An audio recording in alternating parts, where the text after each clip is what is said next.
হালকা আমার সরকারি চাকরিজীবী ছেলের সাথে বিয়ে ঠিক হয়েছে, তুমি আমাকে ভুলে যাও। কি বলো সাদিয়া? তাহলে আমার কি হবে? সেটা তো আর আমি জানি না, এরকম সরকারি ছেলে তো আর হাতছাড়া করা যাবে না। তোমার মতো বেকার ছেলেকে বিয়ে করে আমার লাভ কি বলো? সাদিয়া, আজকে কে না হয় আমি বেকার, কিন্তু দুদিন পরে তো আর বেকার থাকবো না। হালকা আজকে সরকারি চাকরি করি না বলে আমাকে ছেড়ে গেলি রে সাদিয়া।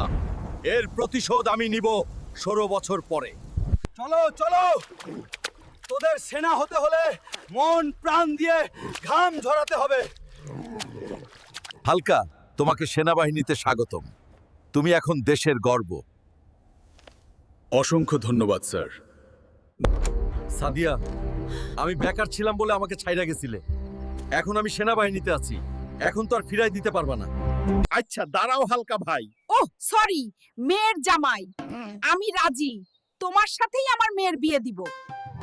দেখলা বন্ধুরা, সরকারি চাকরি কইরা গার্লফ্রেন্ডকে কিভাবে জবাব দিলাম। ক্যারিয়ার ঠিক থাকলে সাদিয়ার 14 গোষ্ঠী তোমার পায়ে পড়বে। সাবস্ক্রাইব করে দিও।